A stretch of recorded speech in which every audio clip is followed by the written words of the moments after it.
Mis dilectos amigos, bienvenidos a esta 23ª lección laurentina del ciclo 2019-2020. Ya estamos en el otoño español y esta lección va a estar consagrada a dos tesis que no son contiguas, no se suceden inmediatamente en la secuencia de las 59 tesis del racionalismo jurídico. A los efectos de esta transmisión he operado una reordenación y voy a consagrar esta lección a las tesis 27ª y 33ª, porque temáticamente en realidad hay un nexo íntimo entre ellas, aunque ciertamente el orden secuencial que se sigue en el escrito de las 59 tesis es también defendible y no es en absoluto arbitrario, pero no es el único posible, y me parece que que voy a seguir, permitiéndome algunas recolocaciones de tesis, es más apropiado, al menos para este tipo de difusión visual y auditiva de una materia que, evidentemente, por el tipo de transmisión, pues tiene un carácter en buena medida didáctico. No exclusivamente, es también un modo de discusión, de intercambio académico al cual invito a mis colegas, pero evidentemente hay también una faceta de difusión, no de divulgación en absoluto, pero sí de profesión, digamos, de transmisión, de lección, justamente como la propia palabra lo indica.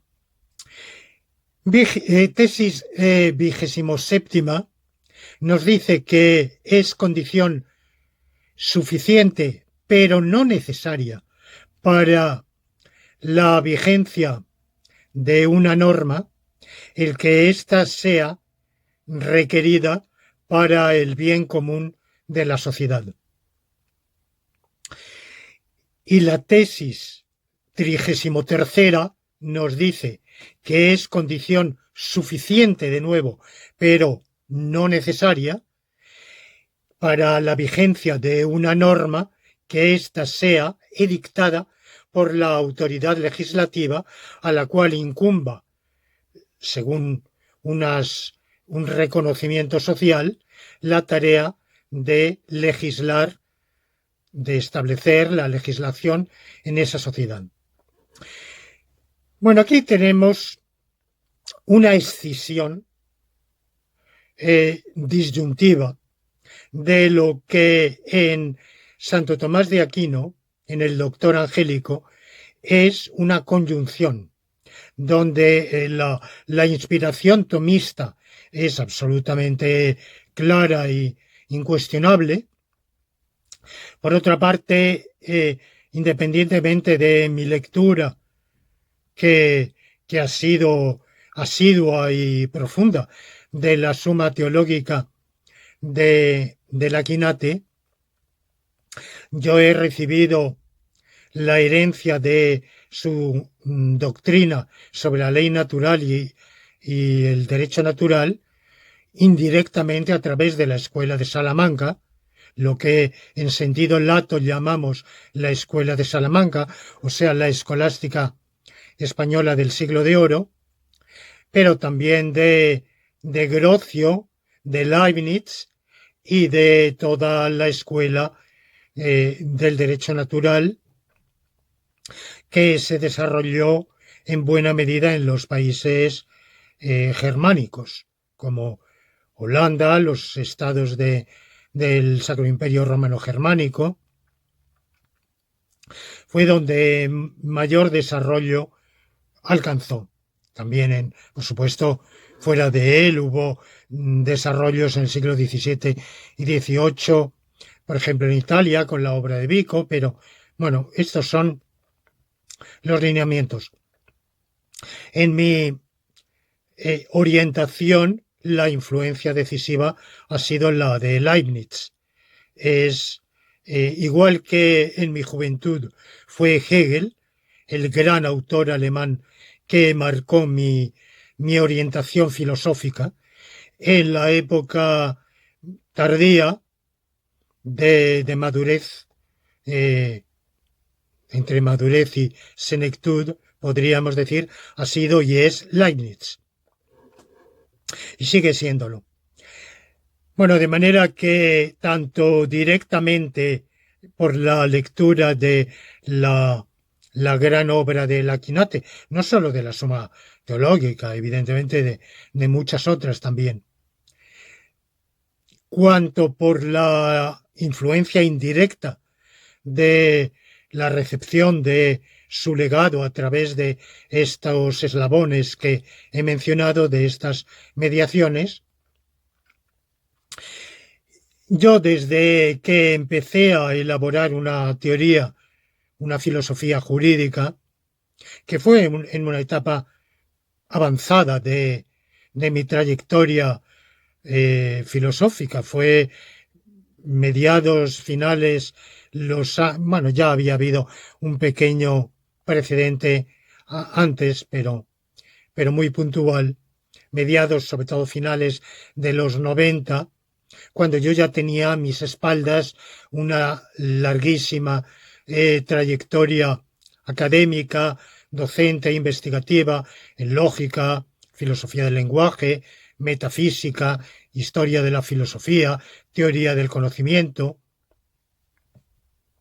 Y en cambio, en filosofía del derecho, apenas había empezado a trabajar a comienzos de los años 90, pero fue a finales, sobre todo cuando hubo, entre medias, claro, hubo el periodo de desarrollo de la lógica deóntica, que fue en realidad lo que me condujo a la filosofía jurídica, cuando me di cuenta de la inanidad de un proyecto de hacer lógica deóntica de sillón, sin saber a ciencia cierta cómo se podía aplicar al razonamiento jurídico.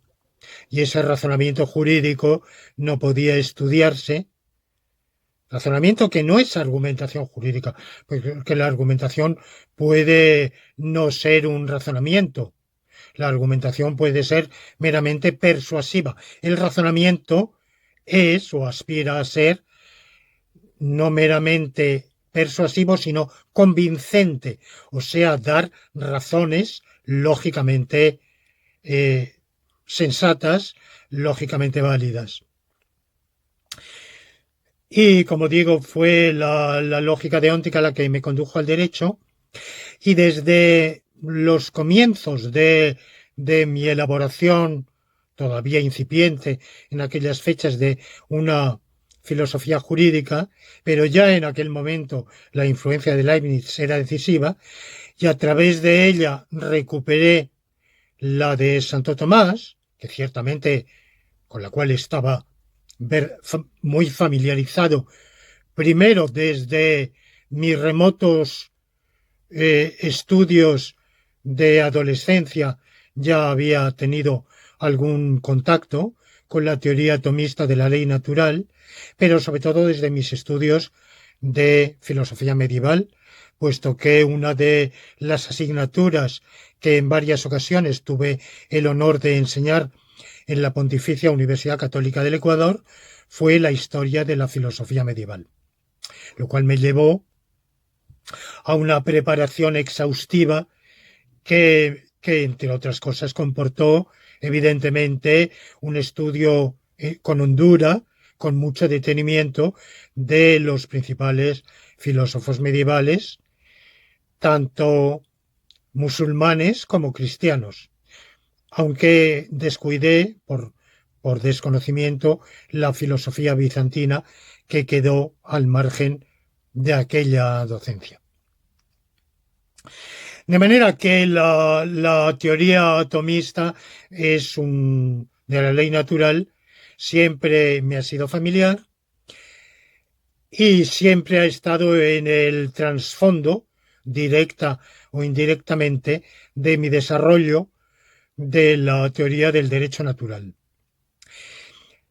Pues bien, la definición de Santo Tomás de lo que es la ley en general, natural o positiva, es bien sabida, es una ordenación de la razón para el bien común, promulgada, podríamos decir también edictada, por aquel que tiene a su cuidado la comunidad. Es una definición conjuntiva que exige a la ley que unas condiciones necesarias y cada una de ellas separadamente necesaria y conjuntamente tomadas suficientes. ¿Cuáles son esas condiciones necesarias y conjuntamente suficientes para Santo Tomás? Bueno, primero ha de ser una ordenación. ¿Qué quiere decir una ordenación? Quiere decir una imperación, un mandato, un mandamiento, es decir, un contenido que se exprese adecuadamente en modo imperativo. Bueno, como se sabe, esta es la tesis de que la ley es eso, esencialmente un mandamiento, es una tesis que fue adoptada en el primer positivismo jurídico, lo que se llamó la jurisprudencia analítica de Bentham y sobre todo de su discípulo John Austin. Luego fue sometida en esa formulación a crítica en el siglo XX por otros positivistas como Kelsen y Hart, pero de algún modo retomada por el ultrapositivismo de Alchurrón y Bulliquin, con su teoría, con su dualidad de la teoría de la concepción hilética de las normas que en principio rechazan y abogando por la concepción expresiva que concibe esencialmente las obligaciones como imperaciones, como mandamientos, lo cual les plantea muchos problemas, a veces dan marcha atrás, a veces elaboran sus teorías adoptando la concepción hilética a título de hipótesis, aunque en desacuerdo teórico con ella. Y luego está el problema de los permisos, las autorizaciones que encajan mal en esa concepción. Hay un libro reciente, me parece que ha aparecido este mismo año, de Eugenio Bulliquin, el libro de los permisos, justamente donde en el marco de esa concepción filosófico-jurídica que elaboró durante años con su difunto compañero de trabajos y de esfuerzos, Carlos Alchurrón, en el marco de esa concepción, que planteaba una dificultad para dar cabida a las normas permisivas o de autorización. Bueno, pues Bulliquin, con una envidiable perseverancia y dedicación, a pesar de su edad, con una energía intelectual absolutamente excepcional, pues ha elaborado recientemente este libro que yo todavía no he tenido ocasión de leer, pero que invito a ustedes a que lo hagan, porque sin duda, como toda su producción, será de un grandísimo interés. Uno puede estar en desacuerdo, es difícil estar más en desacuerdo con todo el trabajo ciclópeo de Alchurrón y Buliguín, de lo que yo lo estoy, en un capítulo de mi libro Visión lógica del derecho, que consagro, que se titula ¿Qué queda de la lógica deóntica estándar? Consagro una especial discusión muy prolija a la obra de Alchurrón y Buliguín, y les reconozco el inmenso mérito del esfuerzo intelectual que han llevado. Si alguien podía salvar la lógica deóntica estándar, sin duda eran ellos, y lo han hecho con un denuedo, con un afán, con una honradez intelectual extraordinarios, pero yo pienso que ha sido una obra fracasada. Justamente la mía se presenta como una alternativa al positivismo jurídico en general y a esa variante extrema que yo he llamado ultrapositivismo en particular. Lo cual no obsta para que, evidentemente, como cualquier otra disciplina filosófica, la filosofía del derecho solo puede desarrollarse y prosperar en la discusión, en la polémica, y por tanto yo invito a todos ustedes a que lean y sigan leyendo a estos grandísimos autores positivistas y particularmente esta obra que he citado de Alchurrón.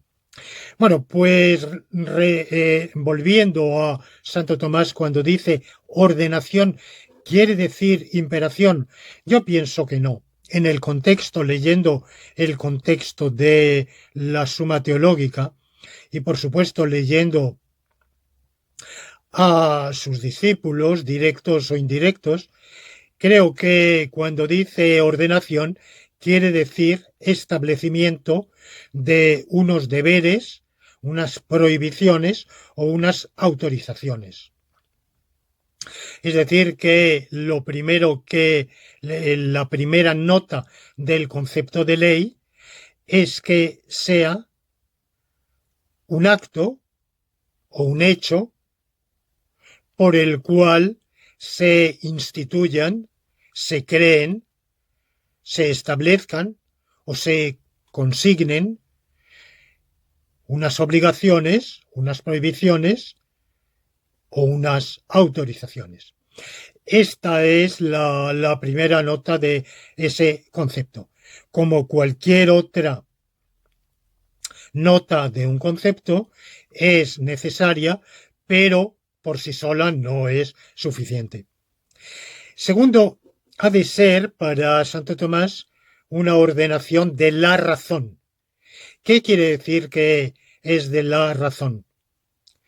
Quiere decir dos cosas. Primero, que no es arbitraria, y segundo, que no es un acto de voluntad, sino que cuando consiste en el acto de un sujeto que edicta la ley, es un acto esencialmente de entendimiento. El promulgador de la ley no lo va a hacer porque quiera. El acto mismo promulgatorio no va a ser un acto de voluntad, no va a ser una decisión, va a ser la expresión de una comprensión intelectual, o sea, racional, a la cual se llega por la razón.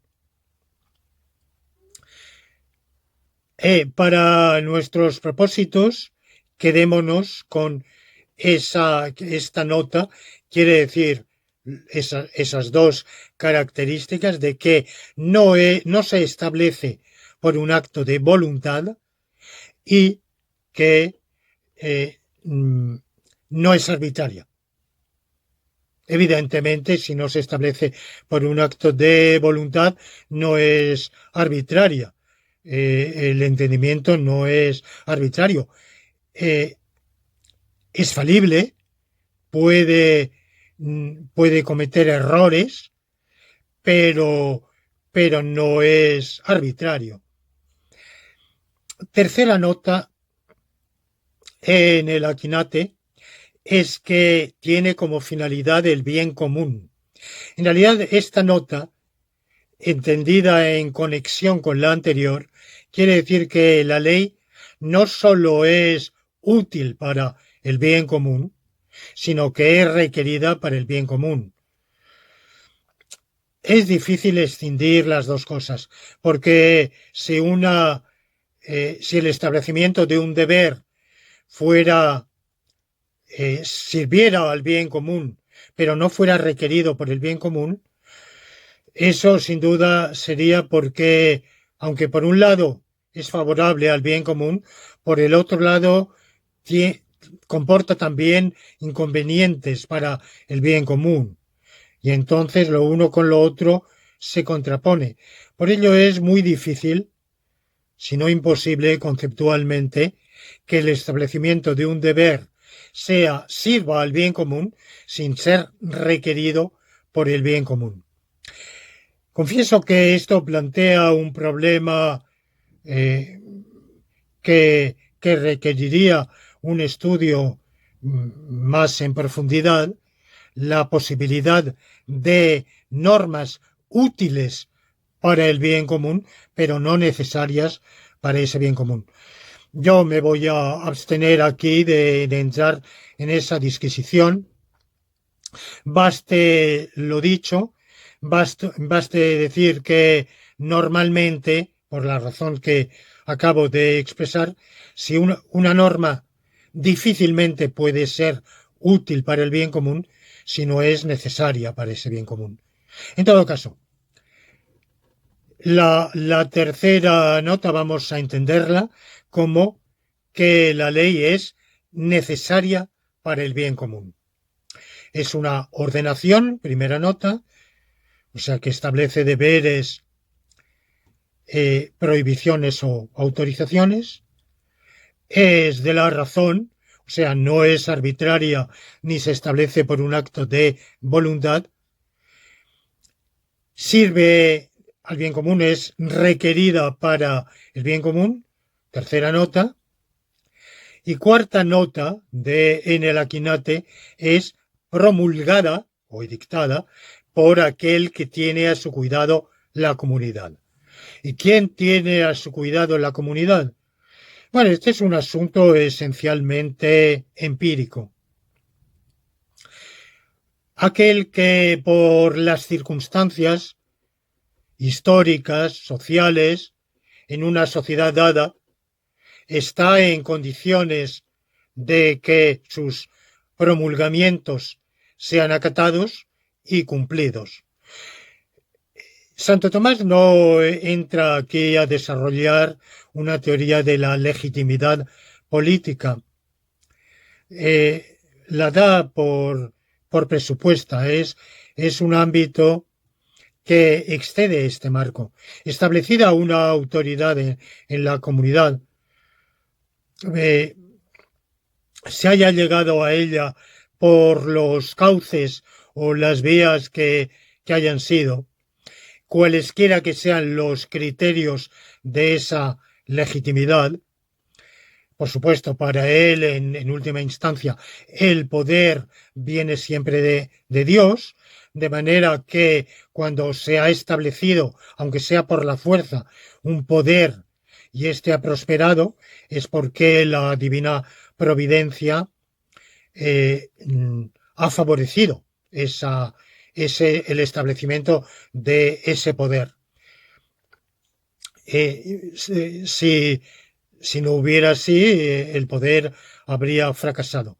Por supuesto que hay también poderes ilegítimos, hay tiranías, en esos casos es lícita muy limitadamente en Santo Tomás la desobediencia al tirano, pero son casos muy particulares en los cuales hay que deducir que ese poder no ha contado o ya no cuenta con el beneplácito de la divina providencia. Pero como digo, aquí en el Aquinate no hay la elaboración de una doctrina de la legitimidad política, más allá de estos grandes lineamientos, y no es el problema que aquí nos planteamos. Ahora bien, la cuestión que evidentemente inmediatamente le vamos a a plantear nosotros a Santo Tomás es quien promulga la ley natural. Si la ley tiene natural o positiva, tiene estas notas, y una de ellas es la del promulgamiento por la autoridad legítima que tiene a su cuidado la comunidad, quien ha promulgado o promulga la ley natural. Para Santo Tomás, quien ha promulgado la ley natural es Dios. Dios tiene a su cuidado la comunidad de todos los seres humanos que constituyen también una comunidad. Tiene a su cuidado la comunidad de todos los seres dotados de entendimiento y voluntad, humanos o no humanos. En su doctrina no se plantea, como nos planteamos hoy, si los animales no humanos o muchos de ellos están también dotados de entendimiento y voluntad. En su concepción aristotélica eso no es así. Tienen alma sensitiva, tienen conocimiento perceptivo o sensorial, tienen apetitos que son respectivamente análogos a nuestro conocimiento intelectivo y a nuestras voliciones, pero diferentes. Entendimiento propiamente y voluntad propiamente entre las criaturas de este mundo material solo se dan en el ser humano. Pero admite otros seres sobrenaturales, como los ángeles, también dotados de entendimiento y voluntad. Bueno, pues Dios tiene a su cuidado la comunidad, cualesquiera comunidades universales de seres dotados de entendimiento y voluntad, entre otros la humanidad, y promulga, con un acto de entendimiento, no de voluntad, promulga la ley natural como ordenación de la razón para el bien común. ¿Cuál es la ley natural? Es el conjunto de normas requeridas para el bien común, promulgadas por Dios en virtud del dictado de su entendimiento y por ser necesarias para el bien común de la humanidad. No hay que confundir en Santo Tomás ley natural con ley divina, porque existe también la ley divina positiva, que es también una ordenación de la razón para el bien común, pero que no se sigue de los principios o no se sigue inmediatamente de los principios fundamentales de esa razón. El problema de cómo podemos encajar en la filosofía jurídica de Santo Tomás la ley divina positiva, bueno, es un problema complicado. Como ustedes saben, otros escolásticos posteriores, como Duns Scoto, consideraron que la ley divina no era un acto de entendimiento, sino de voluntad, y si es un acto de voluntad, en definitiva para Duns Scoto arbitraria, por lo menos en parte, pues ahí podemos entender que Dios promulgue como ley natural ciertos preceptos y luego agregue otros como ley positiva.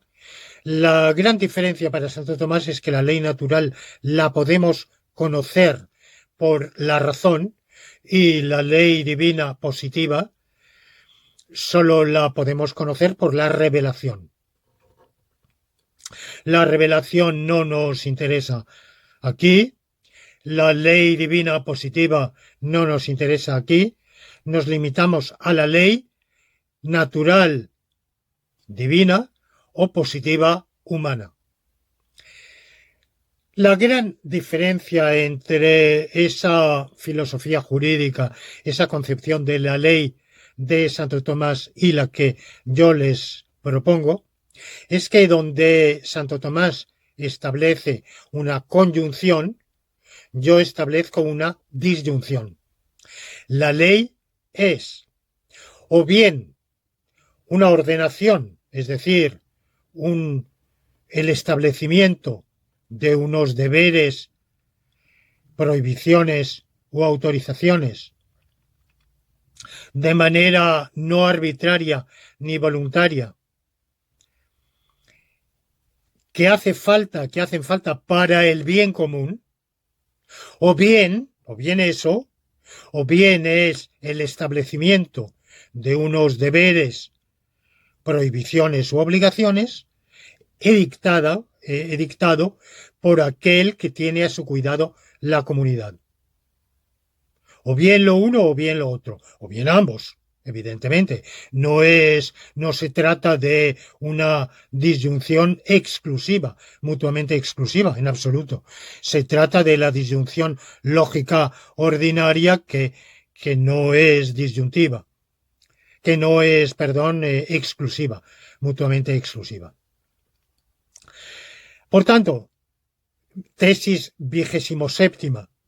Es condición suficiente, pero no necesaria, para que algo sea una norma vigente en el ordenamiento jurídico, el que esa norma, o sea, el establecimiento de un hecho o conducta como obligatorio, prohibido o lícito, sea requerida para el bien común. El mero hecho de que se requiera para el bien común hace de ese deber, esa prohibición o esa autorización, la convierte en norma vigente en el ordenamiento jurídico. Condición suficiente, no necesaria. Como es suficiente, quiere decirse que esa vigencia la tiene, quiéralo o no lo quiera, la autoridad legislativa. Quiéralo o no lo quiera cada súbdito. Quiéralo o no lo quiera el conjunto de los súbditos. Si esos deberes, prohibiciones u autorizaciones son necesarios para el bien común, se requieren para el bien común, eso por sí solo basta para que cobren vigencia jurídica. Son normas de derecho natural. Y las normas de derecho natural no requieren para nada el aval, el visto bueno, la bendición de la autoridad humana. Y prescindimos de la autoridad divina. Ya Grocio, como muchos de ustedes saben, dijo, evidentemente con una fórmula cautelosa, teniendo en cuenta que escribía a comienzos del siglo XVII y la fórmula sonaba muy osada, que en el supuesto absurdo imposible de que Dios no existiera, la ley natural tendría vigencia. Bueno, hoy no necesitamos expresarnos con esas cautelas y sencillamente lo que decimos es que independientemente de la existencia o no de Dios, independientemente de la naturaleza de ese Dios, de si es un ser personal o impersonal,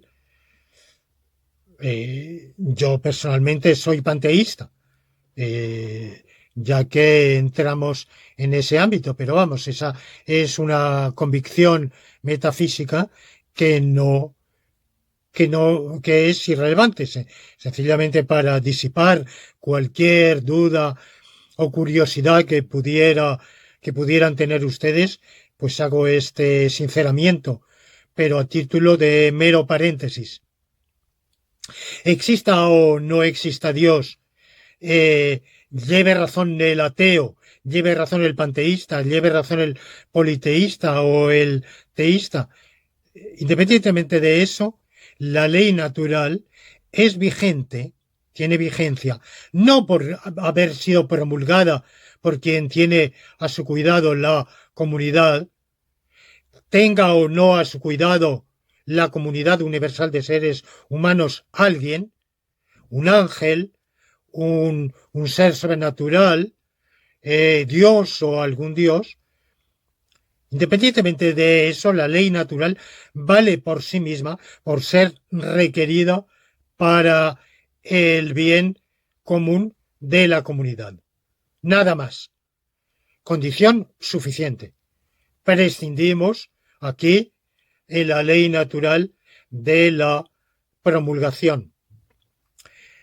Pero no condición necesaria. Y ahora pasamos a la tesis 33ª, que nos dice otra condición también suficiente, pero asimismo no necesaria, es la edicción del legislador.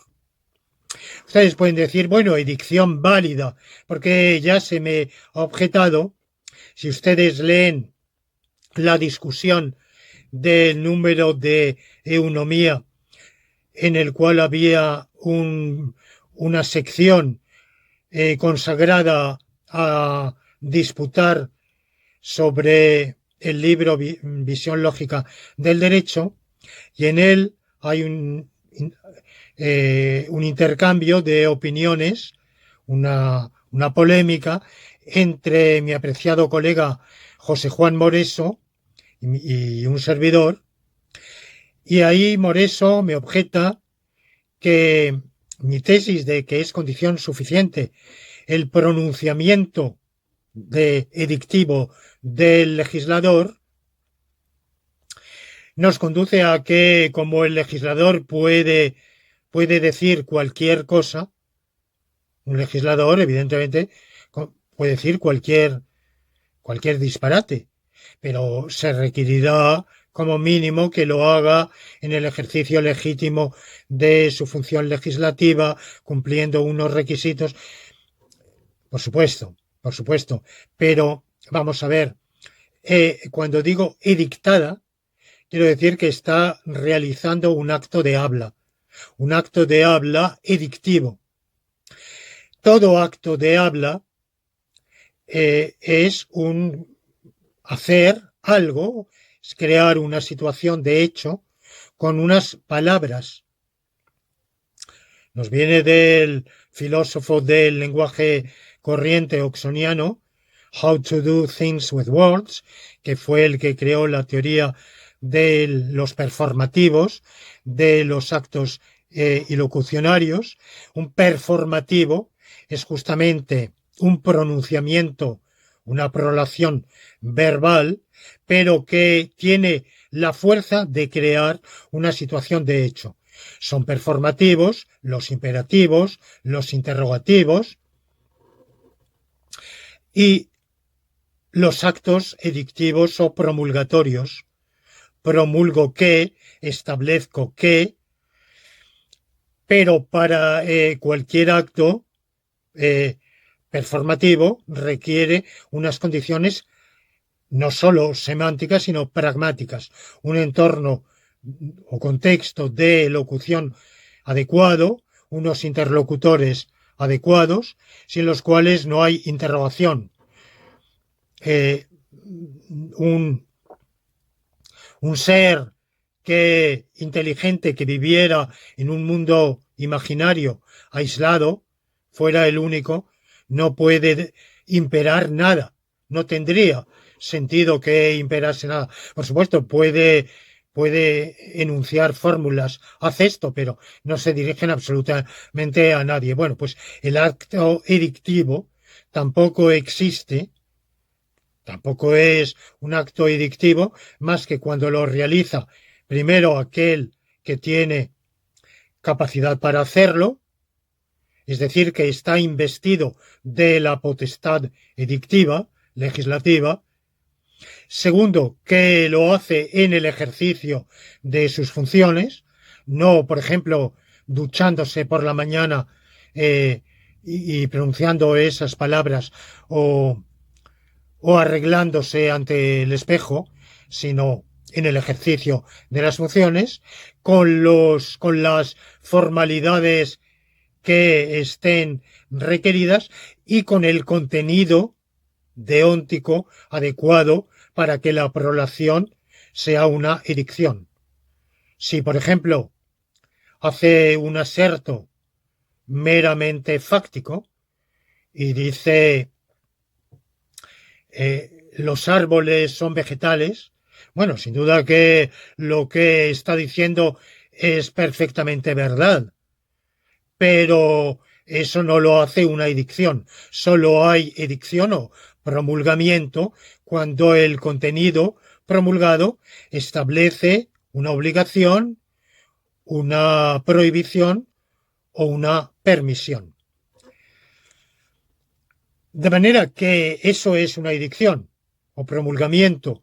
Un promulgamiento es un acto de aquel o aquellos o aquel órgano que está revestido de potestad legislativa. En una comunidad, aquí nos limitamos a las comunidades humanas, pero por supuesto hablamos en general y se aplica a cualesquiera comunidades de cualesquiera sociedades de seres dotados de entendimiento y voluntad, y en los cuales para las necesidades del orden social y de la cooperación social para el bien común se ha instituido algún tipo de autoridad.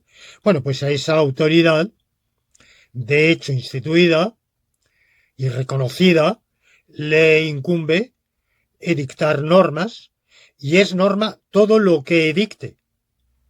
Entonces, evidentemente, esa es, según la tesis 33ª, esa es condición suficiente.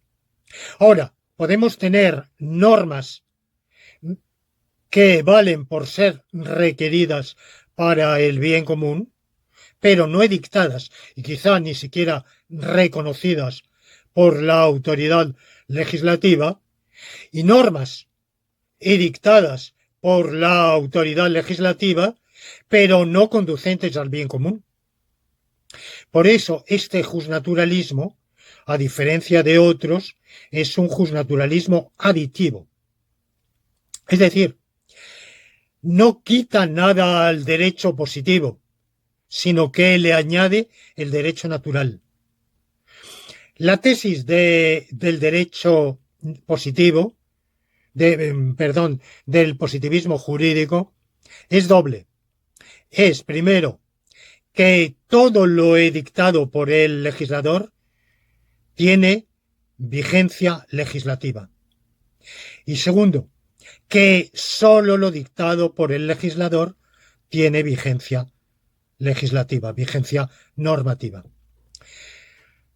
De estas dos tesis, yo tomo la primera, la acepto. Todo lo edictado por el legislador tiene vigencia normativa. ¿Por qué? Por una razón muy sencilla, y es que la comunidad ha confiado, de un modo u otro, a alguien o alguienes, a un individuo, a un organismo, a unas instituciones, a un engranaje de instituciones, la potestad normativa. Y al reconocerles, al conferirles o al acatar esa potestad normativa, evidentemente no puede quedar esa potestad normativa sujeta a la condición de que lo que promulguen pase por un determinado filtro, porque si ha de pasar por un determinado filtro, por un tamiz, ¿a quién incumbe el tamiz? A los súbditos les incumbe juzgar la validez o invalidez de conformidad con ese tamiz. Bueno, eso evidentemente elimina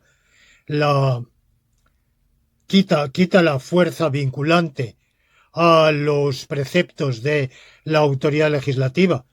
si estos van a ser cuestionados por los propios súbditos.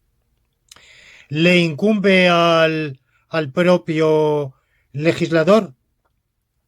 Sin duda el legislador le incumbe, como ya hemos visto en lecciones anteriores, el deber de no establecer ninguna norma que no sirva al bien común, de no establecer normas arbitrarias. Pero sabemos que el legislador no siempre lo hace. Por supuesto, que muchísimas normas en el pasado, en el presente y en el futuro, establecidas por el legislador, no sirven para el bien común.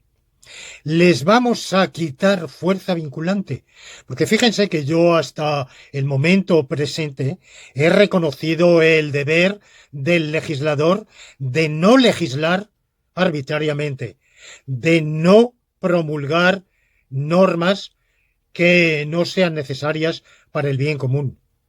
Pero nunca he dicho que cuando infrinja ese deber, la norma carece de vigencia.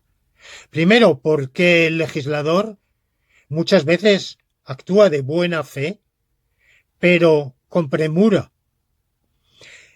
Segundo, porque su racionalidad es limitada. Muchas veces no conoce la lógica nomológica. Yo me atrevería a decir que el 99,9% de los legisladores humanos que ha habido y hay no conocen la lógica nomológica. Aun conociéndola, no siempre tienen el sosiego, el tiempo, la inteligencia suficientes para razonar el conocimiento empírico, porque también para saber qué es adecuado, útil o necesario para el bien común, hace falta tener un conocimiento empírico. Y evidentemente el legislador siempre actúa en el ejercicio de su poder legislativo, siempre actúa con enormes limitaciones de su razonamiento, de su conocimiento de la lógica, de su propia capacidad de razonar, del tiempo que puede consagrar a hacerlo, del conocimiento, por lo cual es evidente que aun actuando totalmente de buena fe, muchos de sus promulgamientos no van a estar encaminados al bien común, no van a ser requeridos para el bien común. ¿Les vamos a quitar por ello vigencia legislativa? Pues no porque para ello habría que instituir una supraautoridad que vigilara a la autoridad. Evidentemente, de algún modo, los modernos sistemas constitucionales lo han hecho, han instituido tribunales constitucionales, pero alegar eso en el contexto de la actual discusión no nos conduce a ningún lado, porque aquí entonces lo que debemos decir es que constituye un promulgamiento, una edicción legislativa en un ordenamiento jurídico, por ejemplo, como el español, que es ley. Es ley aquella que, habiendo sido debidamente aprobada por las cámaras colegisladoras del Parlamento, ha recibido la sanción regia y ha sido promulgada en virtud de esa sanción por el jefe de Estado, por el trono, debidamente publicada en el órgano correspondiente, el Boletín Oficial del Estado, en nuestro caso, y no haya sido derogada, invalidada por el Tribunal Constitucional. Eso es lo que hace que una prolación del legislador constituya una edicción legislativa. Ese conjunto de circunstancias. Pero, ¿qué sucede si un promulgamiento que rebase, que cumpla con todas esas condiciones, haya sido aprobado por las cámaras colegisladoras con la mayoría constitucionalmente requerida, haya recibido la sanción regia, haya sido promulgado y publicado y nunca invalidado por el Tribunal Constitucional? ¿Qué pasa si así todo no es requerido para el bien común o incluso es contrario al bien común? Bueno, pues dentro del ordenamiento jurídico no hay ninguna supraautoridad que pueda invalidar. Entonces, el justnaturalismo, es decir, la doctrina que afirma el derecho natural, aquí se divide en dos. El justnaturalismo sustractivo, que es aquel que a esas leyes que no conduzcan al bien común, o por lo menos a aquellas que sean contrarias al bien común, les va a negar vigencia jurídica. Ese no es el mío. El justnaturalismo aditivo, que sí es el mío, que les reconoce vigencia jurídica. Ahora bien, si tienen vigencia jurídica normas no promulgadas, no reconocidas por el legislador, pero requeridas para el bien común, y también tienen vigencia normas no requeridas para el bien común, quizá contrarias al bien común, pero válidamente promulgadas por la autoridad legislativa, es evidente que van a entrar en conflicto en muchos casos. ¿Cómo resolvemos ese problema? Bueno, pues sencillamente el justnaturalismo aditivo lo que dice es que en principio no hay por qué resolverlo. El sistema jurídico puede ser antinómico, puede contener y a menudo contiene antinomias de esta índole, normas válidas por derecho natural frente a normas válidas por derecho positivo, unas vigentes y las otras también vigentes. El problema está en qué harán los sujetos de derecho, qué hará usted, qué haré yo. ¿Obedeceremos o desobedeceremos la ley positiva cuando tenemos conciencia de su colisión con una ley natural, con una norma válida por derecho natural? ¿Qué hará el juez? ¿Qué debe hacer el juez?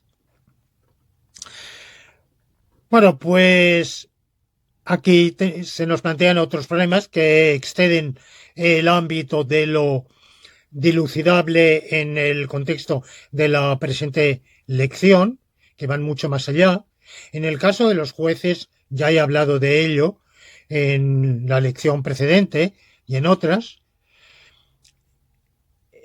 Aquí el juez tiene a su disposición dos calificaciones jurídicamente pertinentes de las normas, que son vigencia y exequibilidad. La vigencia admite grados. Unas normas son más vigentes que otras, en virtud de que no voy a establecer grados de vigencia en el derecho natural. Voy a suponer que todas las normas de derecho natural son igualmente válidas o vigentes. Que esto podría discutirse, porque quizá unas normas son más necesarias que otras para el bien común, y esas más requeridas para el bien común podrían tener, por tanto, mayor vigencia. Pero no voy a entrar en ese problema. Es otro terreno de reflexión, de meditación que invito a ustedes a abordar, pero no, yo personalmente aquí no voy a entrar en ello. Las normas de derecho positivo claramente tienen grados de vigencia porque, aunque yo he simplificado y he hablado de una única autoridad legislativa, pero evidentemente en, en casi todos los sistemas jurídicos conocidos, por ejemplo, el sistema de la antigua República Romana o los modernos sistemas constitucionales, hay una pluralidad de fuentes normativas y, por tanto, los promulgamientos de una pueden tener mayor fuerza vinculante que los de otra y, por tanto, mayor vigencia. Sus promulgamientos tienen mayor validez, mayor vigencia. Pero por otro lado también está el instituto jurídico de la desuetud o del desuso, para decirlo más sencillamente. Con el paso del tiempo y el incumplimiento, o incluso sin el paso del tiempo, con el masivo incumplimiento de una norma de derecho positivo, esta pierde vigencia en mayor o en menor grado. De esto ya he hablado en lecciones anteriores. De manera que el juez tiene en cuenta, sin duda, cuando en caso de conflicto de normas, esta, esta calificación de los grados respectivos de vigencia de unas normas u otras. Y sobre todo cuando se encuentra en un conflicto entre una norma jurídico natural y una norma jurídico positiva, la legitimidad jurídica de hacer cumplir la segunda y no la primera, disminuye a medida que el grado de vigencia de esa norma también disminuye. Ya he hablado de esto en casos anteriores. Por ejemplo, leyes clamorosamente contrarias al bien común, como aquella que imponía la pena de horca por la sustracción de 30 chelines, era clamorosamente opuesta al derecho natural. Y paulatinamente fue entrando en desuso. Es decir, que vino afectada por desuetud, aunque yo sé que el derecho anglosajón no reconoce, sobre el papel no reconoce el instituto de la desuetud, pero lo reconozca o no, este existe. Bueno, pues esa es digamos, un factor a tener en cuenta. Pero el principal factor que tenemos en consideración es otra calificación jurídica de las normas, que es la exequibilidad, que es una calificación que no se puede establecer de una vez por todas, que, como ya he dicho, es muy complicada, incluso dentro del derecho positivo, porque, por ejemplo, en el derecho español, las normas de la Unión Europea gozan de exequibilidad preferente, pero no por ello son de jerarquía normativa superior, no comportan, cuando entran en conflicto con leyes españolas, en absoluto comportan la abolición, la derogación, ni la modificación siquiera de esas leyes, pero el juez está obligado a ejecutar, hacer cumplir, aplicar preferentemente la norma europea, en virtud del derecho de la Unión Europea, que pertenece al ámbito del derecho internacional, suscrito por el Reino de España, incorporado, por tanto, a su derecho positivo. El propio legislador español, al suscribir los tratados de la Unión Europea, se ha comprometido a esa exequibilidad preferente de la normativa comunitaria europea. En cuanto al derecho natural, sin duda, las leyes de derecho natural, las normas de derecho natural son anteriores y superiores. Bueno, esto podríamos discutirlo. Podrían coexistir con las normas de derecho positivo, pero no ser anteriores, sí, desde luego, pero no ser forzosamente superiores.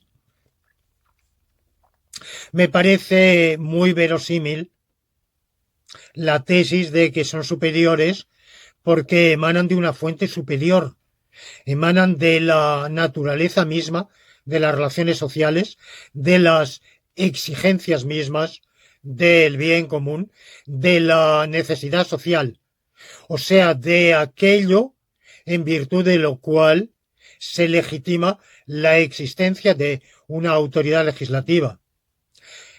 Por tanto, y más aún, el que esa autoridad legislativa incumba a unos o a otros, o de ella esté revestido este individuo, esta dinastía, esta cámara o este conjunto de instituciones. Por tanto, la hipótesis de superioridad del derecho natural sobre el positivo me parece muy verosímil. Pero como digo, es una hipótesis diferente de la mera afirmación del derecho natural. Podríamos afirmar el derecho natural, pero en plan de igualdad con el positivo. Sea superior, como yo opino que lo es, o sea del mismo rango que el positivo, cuando hay un conflicto entre las dos, evidentemente el juez se consciente de ese conflicto tendrá que dar cumplimiento o bien a la ley positiva contraria a la norma de derecho natural, es decir, a la requerida para el bien común, o bien dar cumplimiento a la norma requerida para el bien común, inaplicando, incumpliendo la ley positiva. Bueno, pues para esto existen esos parámetros. Aquí entramos en lo que llamaríamos la filosofía del derecho judicial o la rama procesal de la filosofía jurídica. Esta filosofía del derecho jurisdiccional o del derecho procesal, o digamos esta rama, este capítulo de los principios filosóficos del derecho jurisdiccional, establecerían este principio de exequibilidad, y este principio de exequibilidad tiene en cuenta los grados de vigencia, ya he hablado de ellos, pero tiene en cuenta también otros dos parámetros que son la conciencia jurídica y el principio de prudencia jurisdiccional. Se excluye la actuación temeraria y se evalúan las decisiones jurisdiccionales con relación a un parámetro de un canon de conciencia jurídica.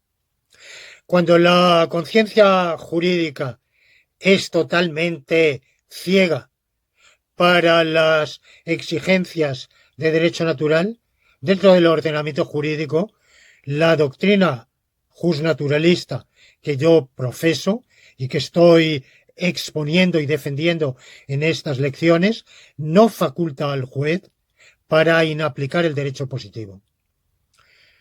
Cuando la conciencia jurídica, de manera unánime o muy amplia, se inclina a favor de la norma jurídico-natural, la doctrina jusfilosófica, justnaturalista que estoy exponiendo y defendiendo en estas lecciones, faculta al juez para inaplicar la ley positiva aplicando la norma jurídico-natural. Es más, no solo lo faculta, sino que le impone esa obligación jurídica. No hablo de obligación moral, esa es otra consideración. Yo estoy hablando exclusivamente en el ámbito jurídico. Y por último, ¿qué sucede cuando la norma jurídica, la conciencia jurídica está evolucionando, está dividida, cuando se viene de una determinada tradición, pero está entrando en crisis, se está empezando a resquebrajar o ya se ha resquebrajado? Ahí el único canon que tenemos es el de prudencia. El juez ha de ser valiente, pero ha de ser prudente. Y de nuevo, estoy hablando meramente en términos jurídicos.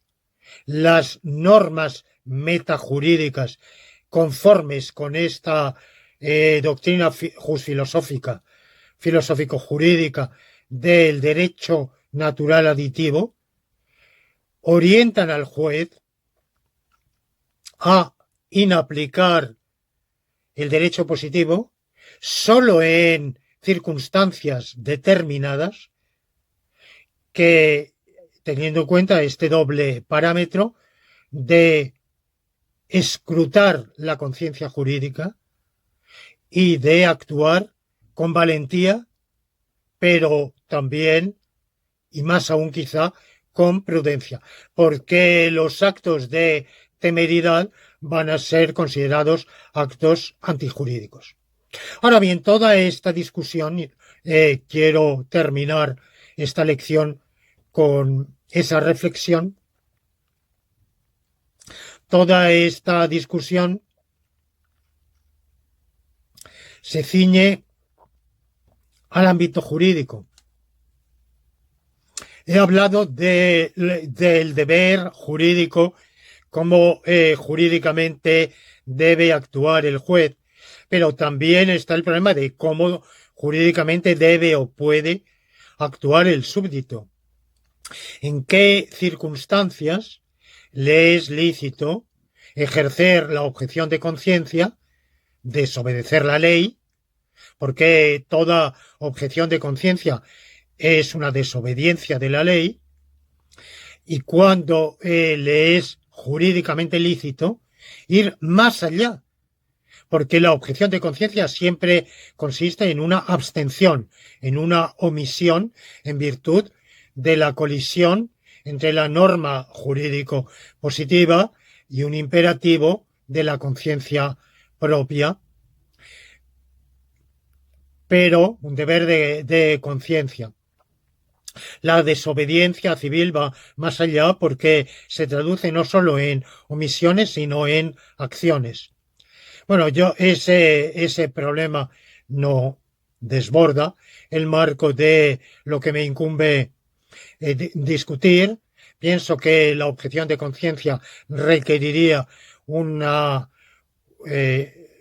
ley especial que lamentablemente no tenemos, y la desobediencia civil solo es jurídicamente admisible en ordenamientos clamorosamente opuestos a imperativos esenciales y clarísimos de derecho natural.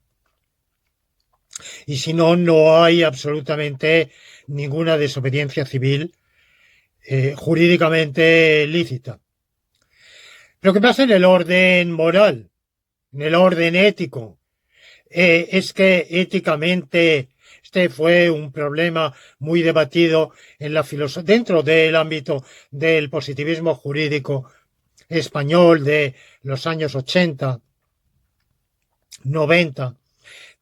Si fue introducido por don Felipe González Vicén, catedrático de Filosofía Jurídica de la Universidad de La Laguna, quien fue como defensor del positivismo jurídico en un ambiente en que todavía prevalecía el justnaturalismo escolástico, y él fue casi el introductor del positivismo jurídico en España en esa época. Quiero decir, anteriormente había habido otros, pero en ese momento, y evidentemente, dada la muy frecuente confusión de géneros entre derecho y moral, se le cuestionó si al emancipar el derecho positivo de cualquier derecho natural, puesto que negaba la existencia misma de un derecho natural, también lo emancipaba de la moral, y si eso significaba que existe un deber ético o moral de obedecer al derecho. Eso dio lugar a toda una polémica sobre si sí o si no.